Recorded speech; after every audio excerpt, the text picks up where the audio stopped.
You're listening to AMI Today on AMI Audio. It's Tuesday, November 19th, and I'm your host, Jacob Shymanski. November is Indigenous Disability Awareness Month. It's formally recognized by a number of different government levels of government, and it's well on its way to being recognized in a whole lot more. The month was founded by Indigenous Disability Canada, IDC, and the BC Aboriginal Network on Disability Society, BCANDS. This year celebrates the month's 10th anniversary, and to mark the occasion, IDC and BCANDS are hosting the 4th Indigenous Disability and Wellness Gathering at the Victoria Conference Centre in BC, running through November 21st. Tomorrow, Amy Amanti will broadcast live on location starting at 1 p.m. Eastern. But today, we'll dive into the conference and the impactful work of the IDC and BCANDS with Julia McEathron, who's the national coordinator for both organizations. That's coming up in the second half of today's show in about half an hour. But first, here's today's AMI Audio Digest. Picture in your head the classic scene of your typical Canadian suburb in summertime. Kids are out playing hopscotch, biking around, and playing a game of ball hockey on the streets. Well, apparently some decision makers in Mississauga hate that picture. And apparently they hate fun and joy too, because they had the opportunity to lift regulations stopping kids from playing in the streets, but they opted not to. Somebody who's all for fun and joy is Corinne van Dusen. She's the host of the Globe and Mail today on AMI Audio. She's joining us from Toronto. Corinne, you read an article this morning about this decision coming out of Mississauga. What's the whole story here? Yes, it's an editorial. It was done by the Globe editorial board called Cities Hurt Kids When They Ban Play in the Streets. And as you said, Mississauga has decided that there will be none of those games in the streets. And the editorial board writes, on the face of it, that doesn't make the city west of Toronto an outlier because such rules limiting childhood fun are in place in municipalities across the country. It was Mississauga that recently had the chance to allow kids to play in the street, and they decided not to. So they talk about reasons why cities say they don't want this. And Mississauga has given the example that it's protecting kids on the street. So Mississauga's prohibition of street sports was preserved when a slim majority, so not everyone, a slim majority, led by Mayor Carolyn Parrish, decided earlier this month to keep it in place. Prior to the vote, politicians had raised concerns about liability, so the city being sued should something happen to someone. And Ms. Parrish floated the impossible standard of the city having airtight protection, quote, should an aging driver press the wrong pedal and run over a child. So Jeez. That is a pretty, those were her words? Big example. Wow. It'd be tragic, obviously, as the editorial board says, but it's like, they said, here's allow us to add some needed sense of proportion to the debate. Pedestrians are killed in crosswalks, but this is not a reason to ban crosswalks. So it's kind of, if you give one of the biggest, worst reasons, you could do that for pretty much anything, right? So that was just, they were saying that can't really be, a reason to keep this in. The editorial also talks about how other cities had this bylaw and have amended it. So Toronto did in 2016 to allow sports on residential roads. And according to city staff, there's been no legal action brought in relation to playing on the streets. In Ottawa, they amended it so kids can play on the streets. Kingston as well. And none of those cities reported any issues with liability and legality. So beyond the part of liability, they say, however, cities are concerned that sports equipment could clog the road. They're also concerned, since Mississauga is such a driving-centric suburb, everyone drives there. There's lots of cars everywhere. They don't want kids impeding traffic. But the example is they're playing on their cul-de-sac, which you shouldn't speed around, should you be in there or not, or their residential streets. Mm-hmm. they're not playing on the example given here, since it's Mississauga, is Derry Road, which is 4 lanes and can go up to 70 kilometers an hour for a speed limit at some point. So the editorial board says kids aren't going to set up road hockey in the center lane there. So that's something that drivers should also be careful in slowly driving around residential streets, regardless of kids playing on the Right. street or not. The piece briefly touches on how we need to put a little bit of faith in the social contracts that we hold in a neighborhood. You know, if you have a basketball net, you're not going to leave it blocking the streets after you're playing with it, right? Like, there's some things that we just don't really need to regulate because we can sort of regulate ourselves. But it also goes into the problems that present themselves when kids can't play in the streets. Do you want to touch on that a little bit? When talking about that, there was a story, there was a meta-analysis that they quote in here with a wealth of research of overprotective parents that shows that behavior by parents, well meant, has real downsides. The excessive focus on avoiding harm limits the child's opportunity for the development of healthy independence and Yeah. psychosocial skills. So they also say, which I thought was interesting, so when parents are willing to open the front door, government shouldn't be standing in the way with unnecessary rules like no sports bylaws. Yeah, basically saying let your kids outside. It'll be good for them. And stop putting so many regulations that'll stop them from doing the things they want to do, like playing ball hockey or basketball or rollerblading or skateboarding or whatever. There's so Mm-hmm. many things you could be doing, right? I want to touch on the lifestyle article because yesterday you talked about how high heels are out, but slippers are in. That's today's article. So, do you want to touch on that one? I thought it went very well with yesterday, from one end of the shoe spectrum to the other. Yeah. Today's is how slippers went from inside to outside and even worn with a suit and tie. It's by Gail MacDonald. Opens with an example of good old Canadian boy, as you can call him, actor Ryan Reynolds. And they say he's no stranger to rocking stylish and sometimes edgy looks. As earlier this year, there's a photo on Instagram of himself dressed to the nines in a 3-piece black velvet suit with a pair of chubby felt slippers called girlups on his feet. And the caption read, "They won't see below the waist." So I was not familiar with girlups before this article. I looked them up, and they do look like felted shoes. I wouldn't call them a slipper because they look more outdoorsy. Like you could wear them outdoors and not really indoors, but they Hmm. are very comfy, and they look Are they like clogs, fuzzy? but they have a back. Hmm. Yes, they're felted. Oh, They're okay, okay. felted. So, yeah, and I thought they looked pretty cool.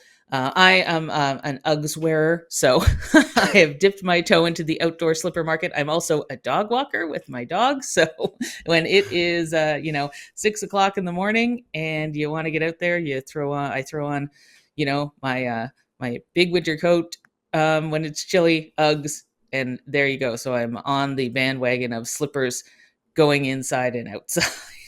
And huge bonus of Uggs and slippers and Crocs is no laces. And if you want to get in and out real quick, in other words, if you're very lazy like I am, huge win. Now, Mike Ross has been listening in. He's the host of the Washington Post. Mike, you're the PA announcer for the Toronto Maple Leafs, so you walk into the office with style, I'm assuming. So are the players. They always do their walk-ins dressed to the nines. You think you're going to walk in with a pair of slippers with your suit? And do you think Austin Matthews and Nylander are going to do the same thing sometime soon? Maybe, I don't know. It could be. I've seen some pretty flashy threads on the players' walk-ins. I am sort of more traditional. Usually, it's a suit and tie, dress shoes. Although it's funny that this comes up because just on the weekend, I was at an event where someone got in the elevator with me and worked on the sort of in behind the scenes with the show, but was dressed in a suit and sneakers. And I've seen the sneaker-ish dress shoes. Like I've got a pair of dress shoes that have that sort of white border along the bottom that make it look sort of more of a relaxed shoe than the traditional sort of dress shoe. Right. But this was an all-out white Nike running shoe. And I don't know, I just literally stood there and stared down at the shoe and the pant and wondering, like, no, I couldn't do that. Like, I can't pull, first of all, I can't pull it off, but even if I could, I don't think I'd be comfortable wearing sneakers with a suit. Like, to me, there's just two things that don't go together. I don't know. I think that's a pretty cool look. Corinne, I want to thank you so much for bringing this in. We always appreciate your input. Thank you. That was Corinne Van Dusen. She's the host of the Globe and Mail on AMI audio that airs at 10 a.m. Eastern every weekday and repeats every 6 hours. She was joining us from Toronto. The thing with slippers is it seems to be part of this greater movement to be more comfortable in our clothing. But something that's uncomfortable right now is U.S. foreign policy. And Mike, today on the Washington Post, you read 2 articles having to do with exactly that. Do you want to start with the Israel-Palestine conflict or Ukraine? Well, let's start with Bernie Sanders and Mm. an opinion piece that he wrote. No tiptoeing around the topic here at all for him. He says basically straight out that he does not believe that the United States is in a justifiable position here in supplying or in selling arms to Israel as part of the Israel Hamas conflict, the Israel Gaza conflict. Now, he quotes a couple of different um, political regulations, if you will. He said the Foreign Assistance Act of 1961 and the Arms Export Act are very clear. He also says the Foreign Assistance Act is explicit in essentially saying that if a country is violating internationally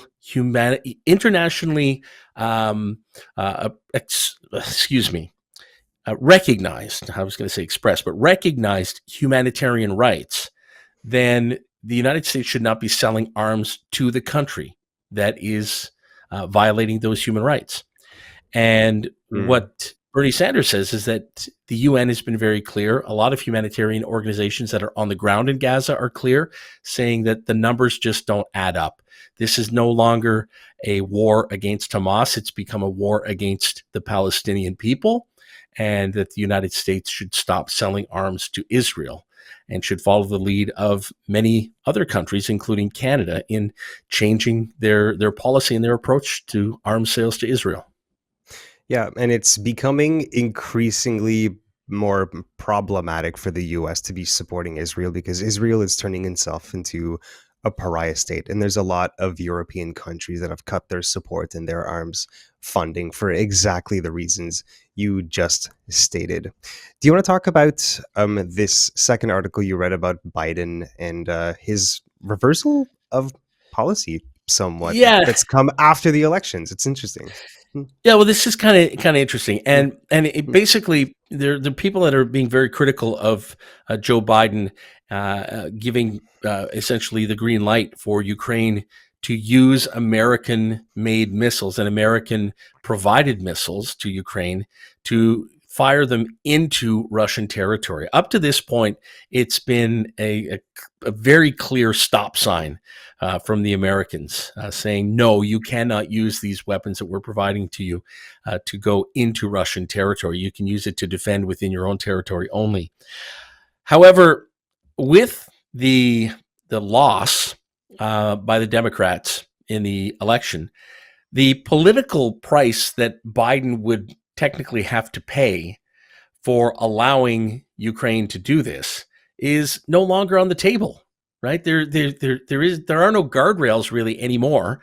And so basically what Biden is saying now is, I'm going to lay it all out on the table. We're giving Ukraine almost carte blanche here to go ahead. mm. And it flies a little bit in the face of what Donald Trump is seeking to do, right? I mean, he was going to come in and within 24 hours of being president, he'll have this conflict solved. He wants to solve this conflict. He wants to get a deal. How he's going to do it is another story altogether.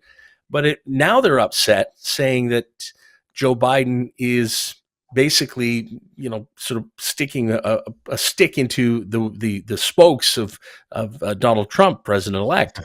And what Biden's people are saying is, well, no, he was elected president for 4 years, not 3 years and 10 months.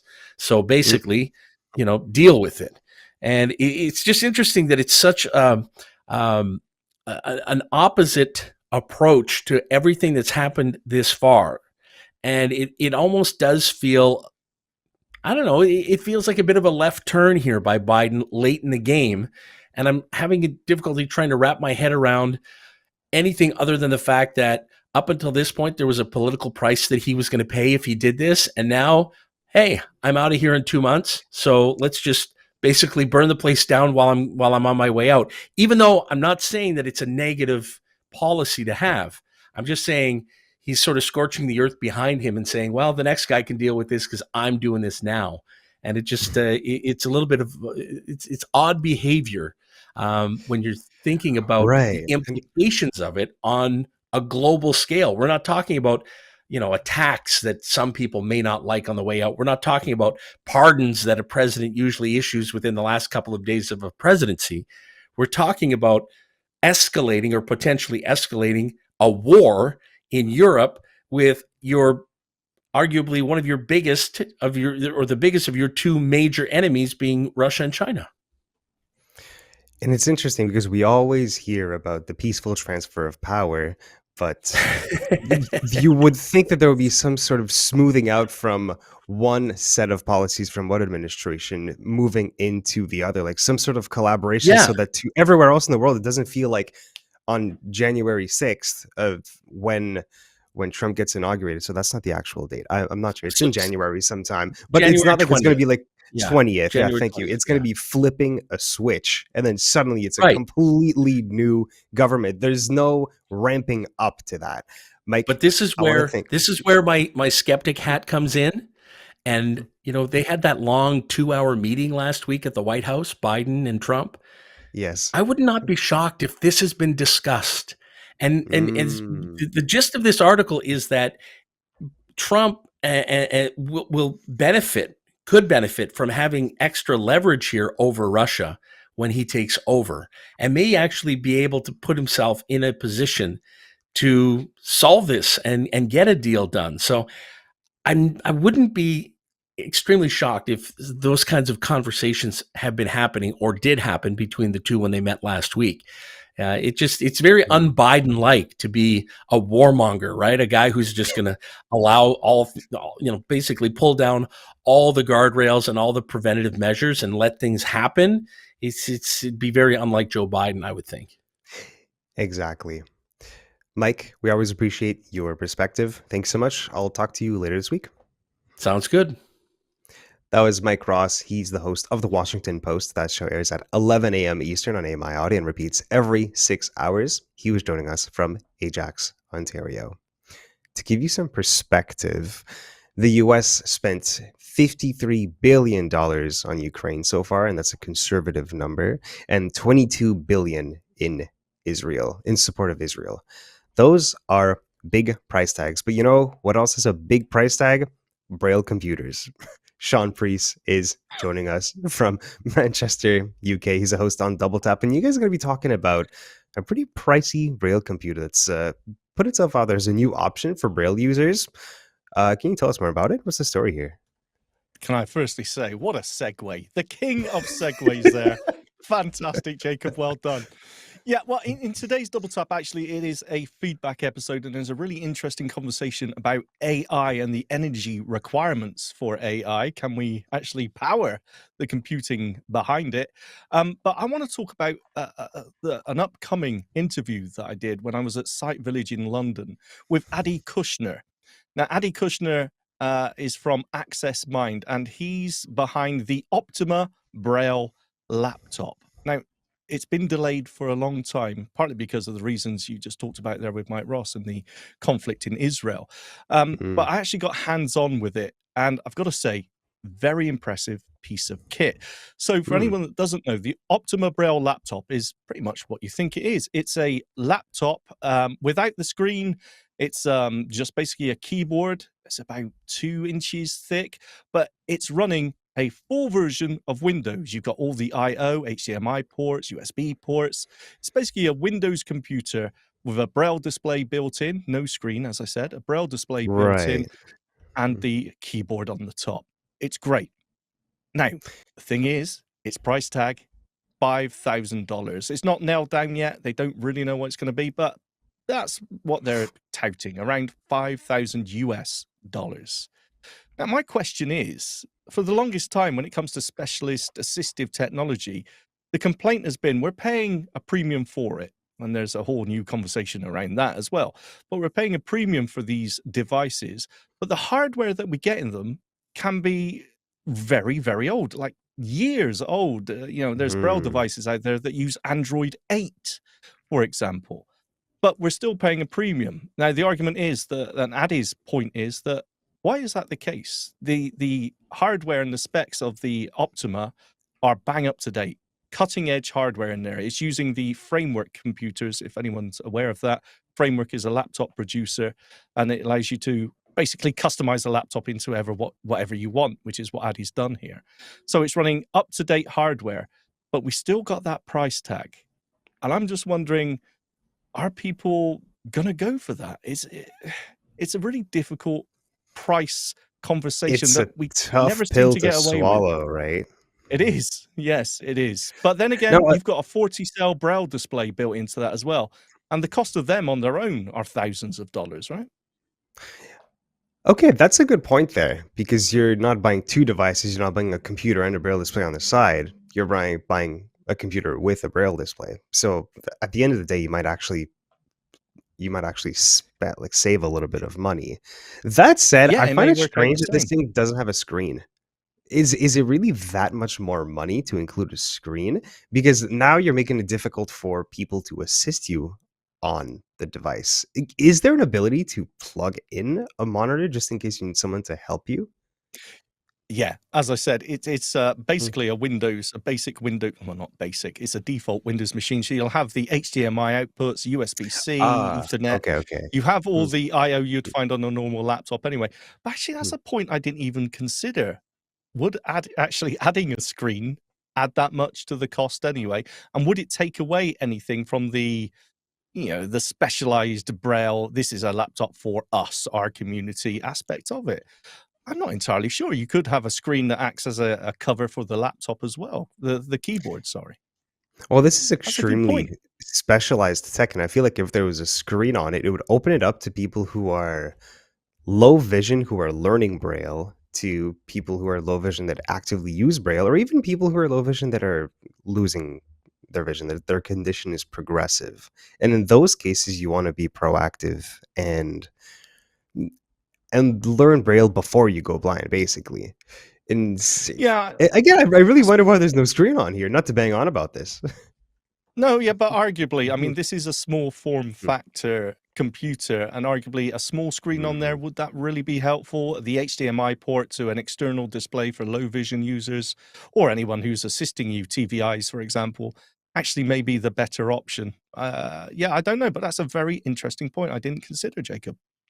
Specialized tech always has these interesting conversations coming out of them. Just the price tag is always a hard pill to swallow, but then you're also sometimes you just don't have much of a choice if you want to be able to do the things you need to do to be employed and go to school and do the things you need to That's advance yourself. So exactly we're the kind of point. stuck in a tough situation, right?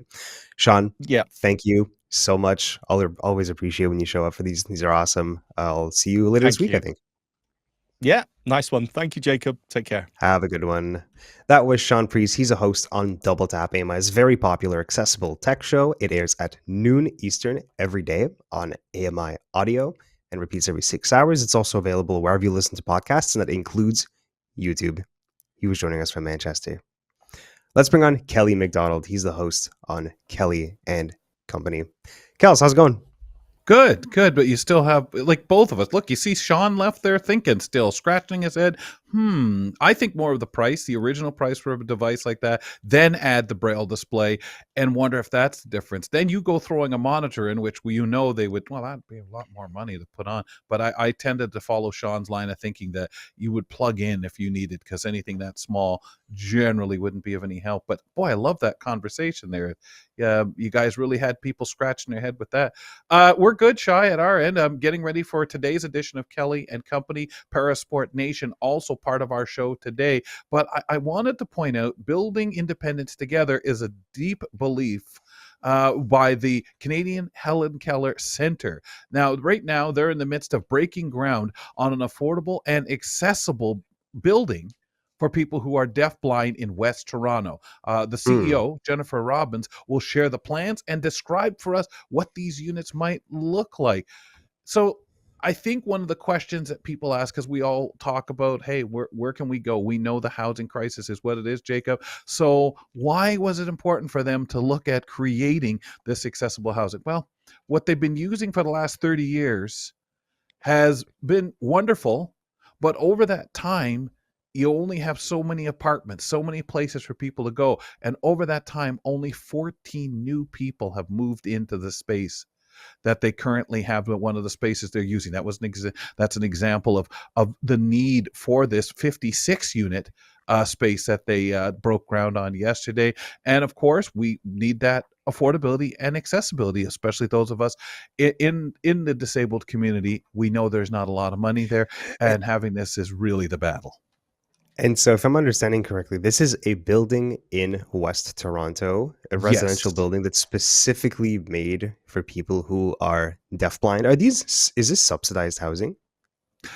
I'm not 100% sure if it would be subsidized. We'll ask her that today. We know it's affordable, so I'm going to assume that there'll be units that will fall under that. Mm. Maybe price will be a little different, little better, but I've got to assume that most of the units you can apply for it, and there's going to be some subsidized as well, of course, as accessibility. Now, my understanding is not all the units are going to have lower counters and stuff, maybe for someone in a wheelchair, but they will have different variations of accessibility, because you can't make a place that's cookie cutter for all. It just doesn't work. And that's one of the things that their consultation have taught them. So we'll explore that too and find out, well, what does that mean? And who was the consultants?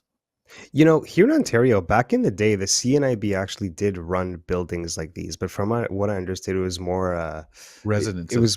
it was residencies for not long periods of time, like short-term rentals, that type of thing. But it was a big part Adjustment of to their business for a blindness, long right? time. Yeah. Exactly, Yeah. adjustment to blindness while people get their feet under themselves.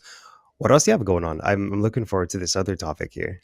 Oh, the other one, we're talking about staying healthy. It's cold and flu season.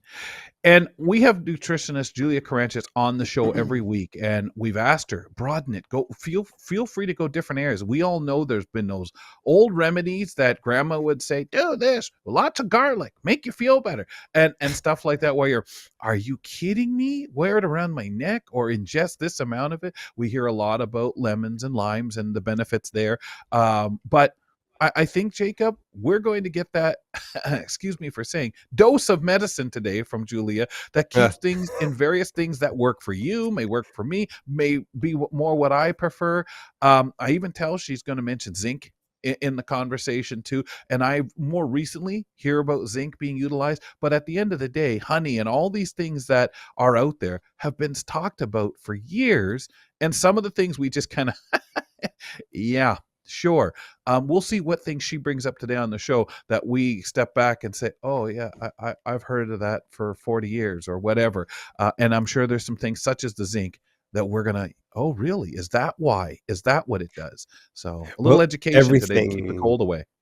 everything like zinc, honey, and tea, those are all the ways to treat a cold. I'm curious as to how you can How prevent to it keep it entirely. How to away. keep it away. And I think the real Yep. solution to that is to just wear a bubble over your head for Yeah, your stay entire away life. from That's people, not but realistic. Just avoid people.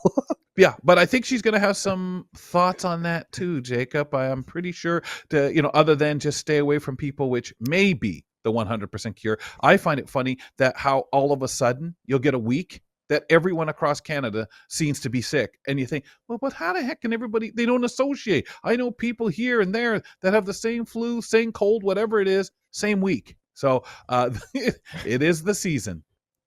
If anybody's interested in those two topics, you can tune in about 30 minutes at 2 p.m. Eastern on AMI Audio for that episode of Kelly and Company. Kels, thank you so much. It's going to be a good episode. Okay, man. See you tomorrow, Shy. Have a good one. Always good to have you on. That was Kelly MacDonald, host of Kelly and Company. That show is coming up in about 30 minutes. And also remember that it's available as a podcast wherever you find them, and that includes YouTube. That's all the time we have for today's AMI Audio Digest. I'm your host, Jacob Shymanski.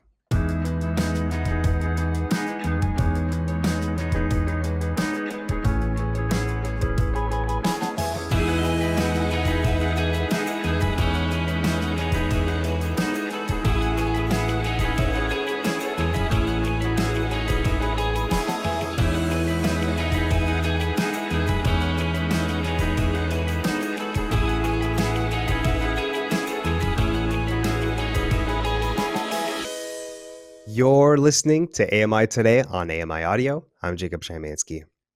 November is Indigenous Disability Awareness Month, which is a time to shine a light on the unique challenges Indigenous people with disabilities still face. The month was started by Indigenous Disability Canada, IDC, and the BC Aboriginal Network on Disability Society, BCANDS. This year is especially notable because it's the 10th anniversary of the Awareness Month. To mark the occasion, IDC and BCANDS are hosting the 4th annual Indigenous Disability and Wellness Gathering at the Victoria Conference Centre in BC. The event kicked off just yesterday and runs until November 21st. Tomorrow, Amy Amanti will be on site for a live broadcast. She'll be chatting with community leaders and presenters and event coordinators about the gathering and its impact. That'll be live tomorrow at 1 p.m. Eastern on AMI Audio and YouTube. But today, we're going to be diving into what this event is all about and the amazing work being done by IDC and BCANDS. Joining me now is Julia McEathron on location in Victoria. She's the national coordinator for IDC and BCANDS. Welcome to the show. I can hear the crowd around you. It sounds like it's bustling over there.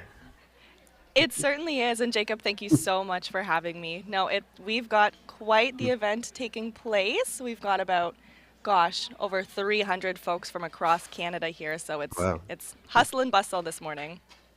Has it been off to a good start? I know it only started yesterday. How's it been so far? So to clarify, today is our first day. So we started at 8 a.m. with breakfast this morning, 8 a.m. Pacific time. So we are rocking this morning and we'll be going until the 21st. So let's get to the bread and butter here. So why is IDC and BCANDS putting together this gathering? What's bringing you all together? So this is our 4th gathering to date, and really the Indigenous Disability and Wellness Gathering really brings together Indigenous and non-Indigenous leaders, government officials. We've got disability organizations and representatives from across Turtle Island to really come together and talk about the nitty-gritty, have these hard, essential conversation regarding how to advance the rights of Indigenous and non-Indigenous peoples with disabilities. So it's a great time to come together, talk about these barriers, offer solutions, but also celebrate the immense contributions that Indigenous peoples with disabilities bring to our lives as Indigenous and non-Indigenous Canadians. And so how are you going to do that? What do you have planned for the gathering? Can you give us an idea of the schedule, the agenda for this year? Absolutely. We've got quite a diverse agenda for the next 3 days. For example, this morning we're starting off with an accessibility panel. We've got speakers from our organization. We've got someone from the First Nations Health Authority, and we've got Stephanie Cadu here from the Government of Canada. Oh, nice. And we'll be chatting about the Accessible Canada Act and the barriers that Indigenous peoples face with the accessibility standards in Canada. And so what that do will you certainly be an interesting conversation. And so, what are you personally most looking forward to? So on day 2, we'll be having a panel regarding medical assistance in dying and the implications that MAID has under Track 2 for Indigenous and non-Indigenous persons with disabilities. And in my role as National Coordinator for Indigenous Disability Canada and the BC Aboriginal Network on Disability Society, I work quite a bit on the topic of medical assistance in dying. So it's near and dear to my heart, I guess I would say. So I'm really looking forward to the conversations and the essential hard conversations that we're going to have surrounding that topic and learning from our incredible panelists. The conversations around medical assistance in dying are always very complex and multifaceted, and lawmakers did not consider the implications it would have on the disability community. I'm really glad you bring that up at today's gathering because it's an important conversation for us as the disability community to talk about that. I want to Absolutely. ask you about the 10th year anniversary of Indigenous Disability Awareness Month. How has the month evolved since it was first proclaimed? It's been 10 years. We're very thrilled that this is the 10th year of Indigenous Disability Awareness Month. So our organization created Disability Awareness Month, 10 years ago now. And it was the first of its kind of this type of initiative in Canada. So often, I'm sure you'll be aware, but Indigenous disability within Canada is often under prioritized and unrecognized intersectionality within the disability community. So the month was created to highlight the barriers that are specific to Indigenous persons with disabilities, but also highlight their contributions to society. So since its commencement in 2014, 2015, folks have it's really taken a life on its own. Organizations have declared it. We have provinces and territories across Canada declaring it nationally. We've got most capital cities, I believe, in Canada are also proclaiming it now. The UN in 2017 recommended that Canada declare it nationally. They've yet to declare it, but however, I have high hopes that they will one year.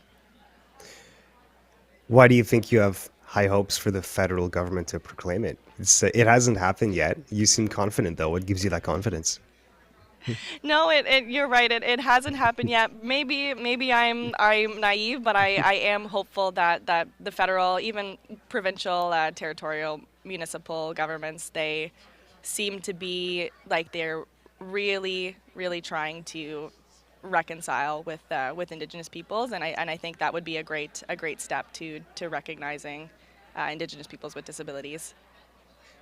What exactly happens when a municipal, provincial, or maybe a federal government proclaims a month of recognition like this one? What exactly happens?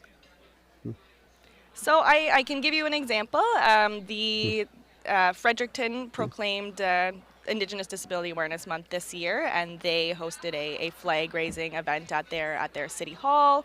They had a presentation during their council meeting, and typically what municipal governments do is they'll try to work with the Indigenous communities and organizations within their territories or their province or city, etc., to see what relationships that they can build and how they can help the communities. Forgive me if I'm completely off base, but if I'm understanding correctly, one of the great things about having this month proclaimed and recognized within governments is that it prompts conversations between the Indigenous disabled community and local, municipal, provincial, or federal governments. So it starts the conversation. Is that what you're saying?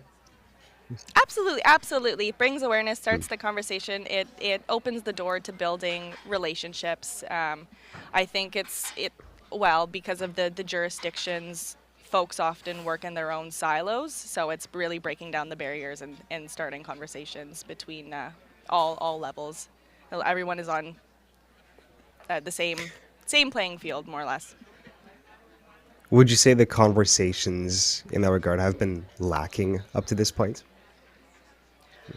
Uh, I think that's a fair that's a fair statement. I certainly applaud the government on all levels in their efforts to reconcile and to engage. But I certainly think there is always room for improvement. So you mentioned Fredericton earlier. Do you have any other milestones from the past 10 years since the month was proclaimed and recognized in a whole bunch of places? Um, that make you optimistic? A few milestones that you might want to mention? No, absolutely. I will be honest, I can't recall what year it was, but we are also recognized internationally too by some. Botswana, if I'm not mistaken, has proclaimed the month in previous Wow. years, and New Zealand as well, which is quite fantastic. So that makes me hopeful that this has the potential to be international in scope because, of course, we have Indigenous peoples across the world here that Across the globe, yeah. exactly. So that is really exciting, and that makes me hopeful that there is much more to come. Was that a goal when you initially started the month to make this a global movement protecting Indigenous disabled people across the world?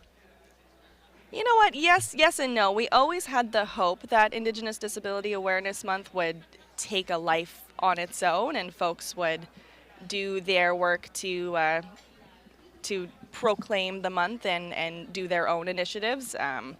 But we, being a national organization, we of course wanted Canada and the provinces and territories, communities to do their part in advancing the rights of Indigenous peoples. But by all means, if other countries wanted to follow suit, like that's absolutely thrilling. It certainly was not the goal, but it's fantastic nonetheless. You have to start somewhere, and sometimes it's more realistic to start small scale when you want to try to make big movement. Take heed. Precisely. If I can take a bit of a left turn here, why is it that the disability community within Indigenous circles experiences, let me rephrase that. Why is it that the Indigenous community experiences disability at higher rates? I saw that in one of your communications, and that struck me. Why is that? No, that's a great question. So I believe it's a little bit higher now, but approximately 1 in 3 Indigenous persons in Canada on Turtle Island experience disability, be it physical, episodic, and so on and so forth. So 1 in 3, that's a very high number, and I think that number is rising, unfortunately. So Indigenous peoples in Canada, they experience immense barriers to contributing to society, be it anti-Indigenous racism, poverty, housing issues, lack of clean water, so on and so forth. So when we're talking about Indigenous peoples, they are already facing immense barriers, and then adding disability on top of that, where, for example, a lot of First Nations communities here in Canada are not accessible. So adding that additional barrier just adds that layer of complexity. So that's why Indigenous disability specifically is an extremely important intersection. What are those barriers, very specifically, that are stopping the Indigenous disabled community from getting the same services as the rest of the population? So going back to communities, to dive into it a little bit, when I'm talking about Indigenous communities, talking about reserves that are federally regulated.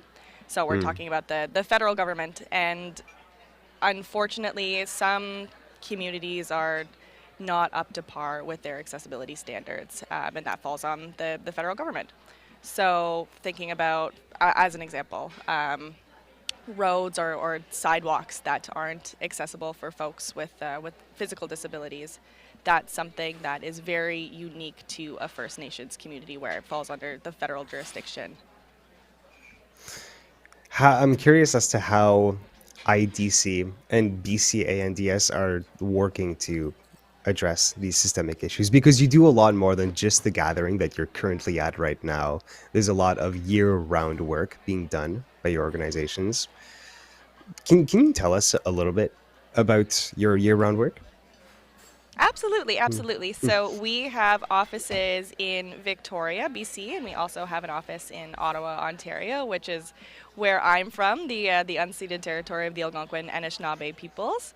So we focus on client services primarily in the BC region. So that's anything from Jordan's Principal Program, case management services, RDSP, navigation services, so on and so forth.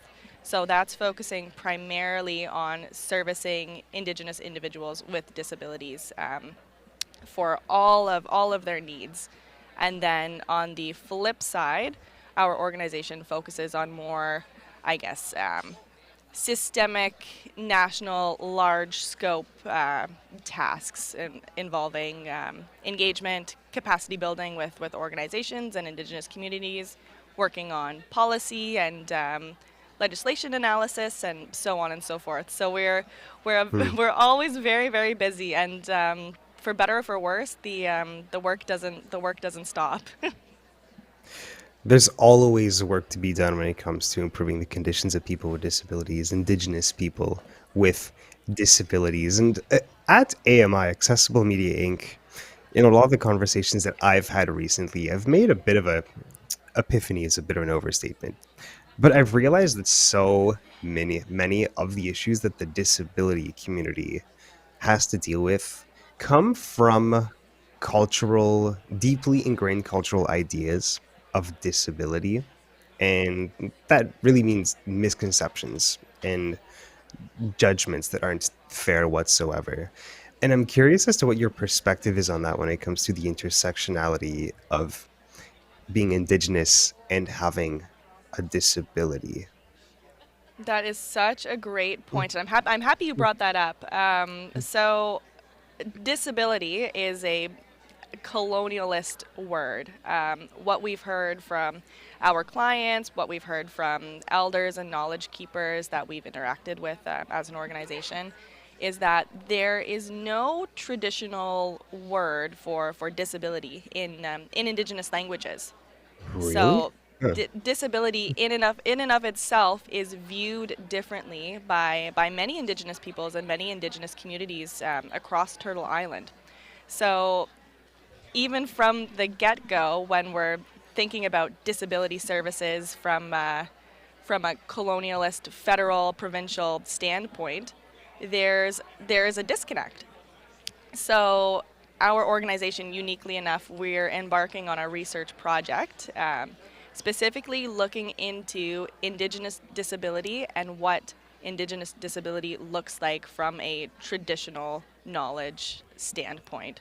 So we're very, very excited about that because if I'll give you an example, Jacob. So Yeah, what we've please. heard from um, communities Mm, is that disability traditionally was viewed as a gift from the creator, and it's a beautiful thing that is meant to be cherished. But now, unfortunately, at this day and age, there's an immense, unfortunately, an immense amount of disability discrimination.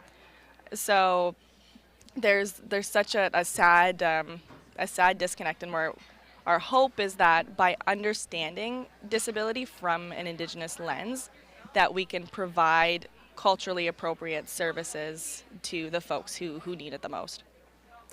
This is so interesting to me. Are there any other insights you can share about how disability is treated differently in Indigenous populations compared to the rest of the population?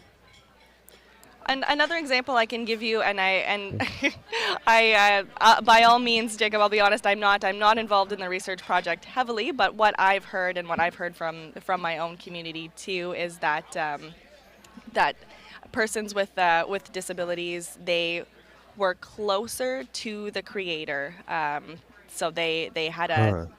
a special connection to the creator. So when I said before a gift, that is more so what I meant, and they were active members in the community, and they were very, very cherished by community members, and accepted with open arms. There were no unfortunately, I can imagine that folks with disabilities are ostracized within their own communities at times, but there was nothing like that pre-colonization.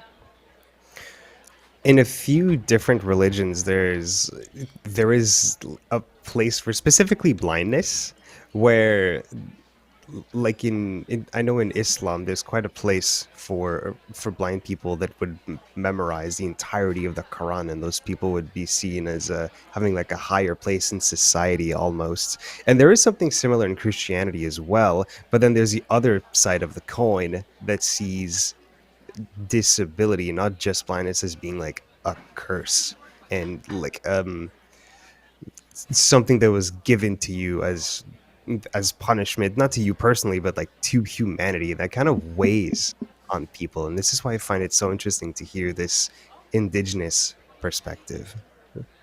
Well, that's such a rich piece of culture, and it really changes the view on things. And then It we look at does. the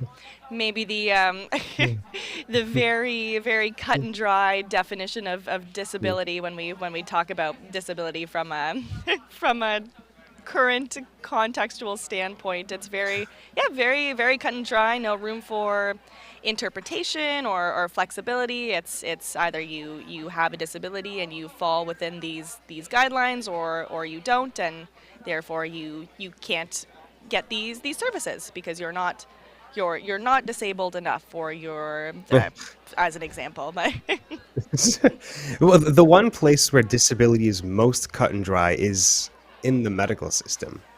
And when you simplify something to the extent that our healthcare system does, and you put it at odds with the complex understanding of disability that Indigenous communities have over it, there's a clash there.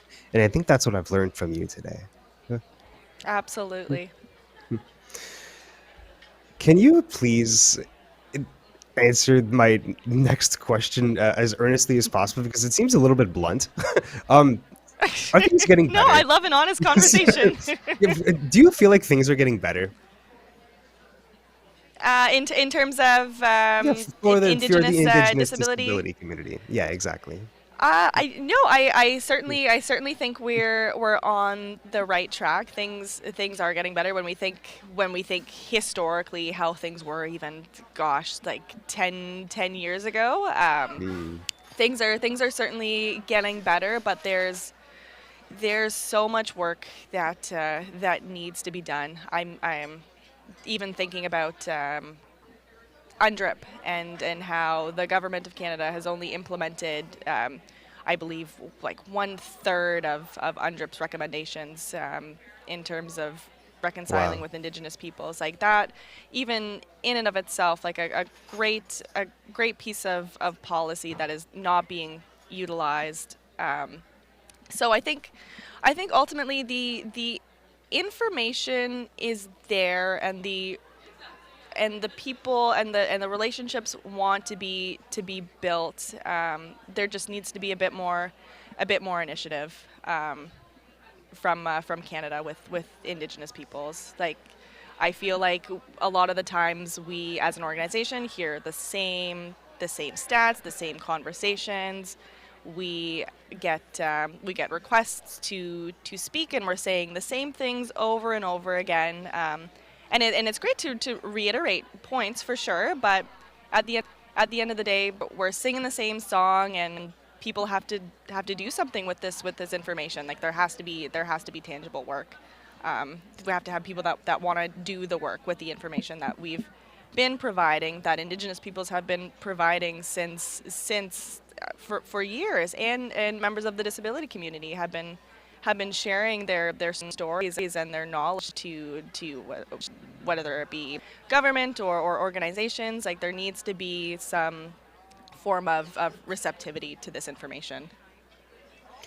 Do you think it's important for the general population to have a better understanding of Indigenous history and Indigenous culture, and not just addressing it as a policy issue, as something to be taken care of? I know that's a bit of a loaded question. No, it's absolutely okay, and you're absolutely right. I think Canadians need to have a better understanding of Indigenous history in Canada. Thinking about like pre-contact, post-contact. No, I think if there was a better understanding, my thought is that there would be much more receptiveness to make positive change. We would see a decline in anti-Indigenous racism and disability discrimination. I think it should be, honestly, Jacob, I think it should be like a mandatory course that everyone should take In high to school or to learn something, more. eh? But exactly. No, I really do think there needs to be more knowledge. But I know lots of folks are doing their own research and findings, which is quite honorable, and I'm very touched about that. And beyond learning about Indigenous history and culture because it's the right thing to do, it's also just really interesting from entertainment and academic standpoint. I highly recommend it No, to anyone. You're going to learn a lot of really interesting absolutely. things. And I Julie, mean, so I use the term in Indigenous peoples, but we've got Métis, First Nations, and Inuit peoples, and they all have their rich history and cultural values. So it's really worth diving into and checking out. and the First Nations and Indigenous peoples are not a monolith. There's a lot of difference in culture and language and ideas throughout all those different populations. Julia, I want to thank you so much. This is a really great conversation. It sounds like you're having a blast over there. Enjoy the next couple days. Thank you so much, Jacob. It was a pleasure. Yeah, likewise. That was Julia McEathron, the National Coordinator for IDC and BCANDS. For more information on the Indigenous Disability and Wellness Gathering, you can visit indigenousdisabilitygathering.com. That's all the time we have for AMI today. Tune in tomorrow at 1 p.m. for a special broadcast from the Indigenous Disability Wellness Gathering. My colleague Amy Amanti is on location for that one. I'm Jacob Shymanski. Have a good one.